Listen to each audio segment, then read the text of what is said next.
Manusia, hewan maupun tumbuhan, sebagai makhluk hidup, kita perlu oksigen untuk hidup.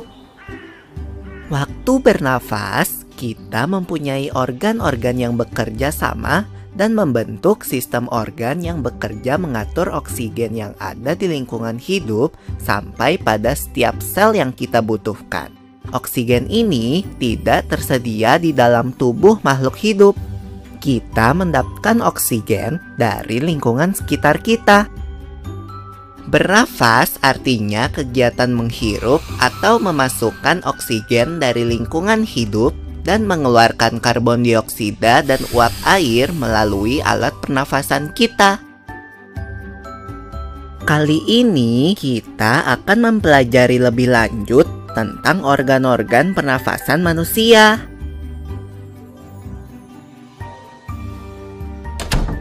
Lula, kamu tahu enggak kalau alat pernafasan kita terdiri atas hidung, pangkal tenggorok atau laring, batang tenggorok atau trakea, cabang batang tenggorok atau bronkus, dan paru-paru. Iya, Pipo. Melalui lubang hidung, udara mendapatkan jalan keluar dan masuk ke dalam tubuh kita. Tapi, selain itu, udara juga dapat keluar masuk melalui mulut loh. Namun, jika kita bernafas menggunakan hidung, akan lebih baik loh, Pipo. Karena terdapat lendir dan rambut-rambut halus. Rambut-rambut halus ini berfungsi untuk menyaring udara yang mengandung debu, kotoran, dan kuman penyakit. Benar sekali, Lula. Selaput lendir berfungsi untuk mengatur suhu udara yang akan masuk ke paru-paru dan mengatur kelembapan udara agar sesuai dengan kelembapan tubuh. Hidung juga jalur yang langsung terhubung dengan alat pernafasan berikutnya, yaitu tenggorokan. Tenggorokan merupakan alat pernafasan manusia yang kedua. Pada tenggorokan terdapat laring atau pangkal tenggorok dan batang tenggorok atau trakea. Pada bagian dalam dinding batang tenggorok terdapat selaput lendir dan rambut-rambut halus yang selalu bergetar yang berfungsi menghalangi benda-benda asing yang akan masuk ke paru-paru. Pernahkah kalian tersedak? Kamu pernah enggak, Lula? Pernah banget, Pipo. Itu kenapa ya, by the way? Tersedak merupakan gerak refleks untuk mengeluarkan kembali benda atau makanan yang masuk ke saluran pernafasan. Oh, aku tahu. Gerak refleks adalah gerak cepat dan otomatis yang menanggapi rangsangan dari luar organ, kan? Iya, Lula. Kemudian, pangkal tenggorok yang disebut juga laring menghubungkan hidung dengan batang tenggorok atau yang biasa disebut trakea. Pada ujung trakea terdapat bronkus, yaitu percabangan yang menghubungkan trakea dengan paru-paru kiri dan kanan. Paru-paru terletaknya di dalam rongga dada, kan, Pipo? Jika kita menghirup udara, maka udara masuk ke paru-paru. Lalu kemana lagi ya? Melalui bronkus menuju cabang dari bronkus yang disebut bronkiolus dan berujung pada gelembung paru-paru yang juga disebut dengan alveolus. Pada alveolus ini kan yang terdapat pembuluh darah, di mana terjadi pertukaran gas oksigen dengan karbon dioksida.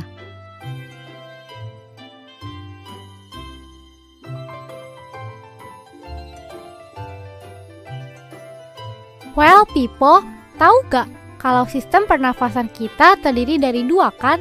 Yaitu sistem pernafasan dada yang umum kita lakukan dan juga sistem pernafasan perut. Jelasin dong, Pipo, apa sih perbedaan detailnya? Pernafasan dada terjadi karena gerakan tulang rusuk oleh otot-otot antar rusuk. Pengambilan udara terjadi saat otot antar rusuk berkontraksi atau mengerut, sehingga tulang rusuk terangkat ke atas, menyebabkan rongga dada dan paru-paru membesar. Oh begitu, berarti pengeluaran udara terjadi saat otot antar rusuk berelaksasi atau mengendur. Saat itu, tulang rusuk turun ke posisi semula, menyebabkan rongga dada dan paru-paru mengecilkan. Ya, benar sekali. Lalu menurut kamu, bagaimana dengan pernafasan perut kita, Lula? Aku belum yakin banget sih, Pipo. Jelasin dong. Pernafasan perut terjadi karena gerakan otot diafragma, yaitu sekat yang membatasi antara rongga dada dan rongga perut. Pengambilan udara terjadi saat otot diafragma berkontraksi. Posisi diafragma mendatar menyebabkan rongga dada dan paru-paru membesar. Berarti pengeluaran udara terjadi saat otot diafragma berelaksasi. Posisi diafragma melengkung ke atas, lalu menyebabkan rongga dada dan paru-paru mengecil. You're right, Lula. Lalu, gimana kalau kita sesak nafas karena banyak asap? Itu akan kita bahas lagi dalam video selanjutnya. Media pembelajaran sistem pernapasan hewan. Sistem pernapasan hewan yang akan kita pelajari adalah amfibi, ikan, burung, serangga, cacing tanah, dan reptil. Sistem pernapasan amfibi. Hewan amfibi adalah hewan yang dapat hidup di darat dan di air. Salah satu contoh hewan amfibi adalah katak. Alat pernapasan katak berupa insang, paru-paru, dan kulit. Katak merupakan hewan yang mengalami metamorfosis sempurna. Ketika masih berudu, bernapas menggunakan insang. Setelah menjadi katak muda, insang mulai menyusut dan paru-paru mulai berfungsi. Sehingga katak mulai bernafas menggunakan paru-paru dan permukaan kulit. Kulit katak yang selalu basah memudahkan untuk menyerap oksigen dari udara. Sistem pernapasan ikan. Ikan bernapas menggunakan insang. Proses pernapasan ikan terjadi dengan cara membuka dan menutupnya mulut bergantian dengan membuka dan menutupnya insang. Proses pernapasan ikan terdiri dari dua tahapan, yaitu tahap inspirasi dan tahap ekspirasi. Pada tahap inspirasi, mulut ikan membuka dan tutup insang menutup, sehingga air masuk ke dalam rongga mulut. Pada tahap ekspirasi, mulut menutup dan tutup insang terbuka, sehingga air mengalir keluar dan terjadi pertukaran gas. Sistem pernapasan burung. Burung bernapas menggunakan paru-paru dan kantong udara atau pundi-pundi udara. Pada saat tidak terbang, burung hanya bernapas menggunakan paru-paru.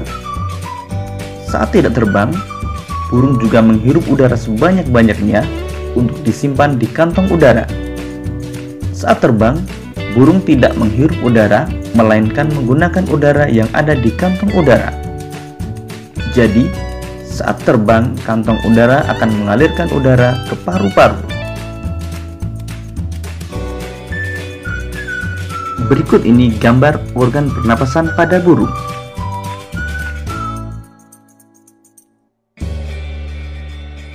Sistem pernapasan serangga. Serangga bernapas menggunakan trakea. Trakea memiliki struktur bercabang-cabang yang menembus struktur jaringan tubuh yang biasa disebut trakeol. Trakea akan berakhir pada lubang kecil yang disebut spirakel. Spirakel merupakan tempat keluar masuknya udara pada serangga. Sistem pernapasan serangga dibagi menjadi 3 tahap, yaitu tahap inspirasi, tahap pertukaran gas, dan tahap ekspirasi. Pada tahap inspirasi, udara luar masuk melalui spirakel menuju trakeol sampai ke sel-sel tubuh. Tahap pertukaran gas terjadi di dalam trakeol. Oksigen akan berdifusi dari spirakel ke sel-sel tubuh, dan karbon dioksida akan berdifusi dari sel-sel tubuh ke spirakel. Pada tahap ekspirasi, karbon dioksida akan menuju trakea dan keluar melalui spirakel. Berikut ini gambar organ pernapasan pada serangga. Sistem pernapasan cacing tanah. Cacing tanah tidak memiliki organ pernapasan khusus.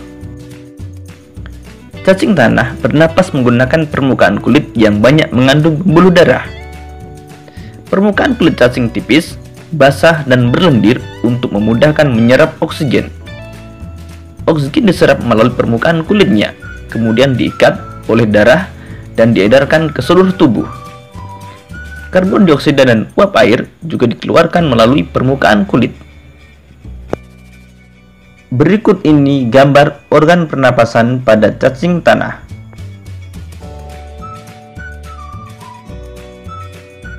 Sistem pernapasan reptil. Hewan reptil seperti ular, kadal, cicak, dan buaya bernapas menggunakan paru-paru. Pada reptilia, umumnya udara luar masuk melalui lubang hidung, lalu menuju trakea, menuju bronkus, dan akhirnya ke paru-paru. Paru-paru reptilia berukuran relatif besar dan berjumlah sepasang. Berikut ini gambar organ pernapasan pada reptilia.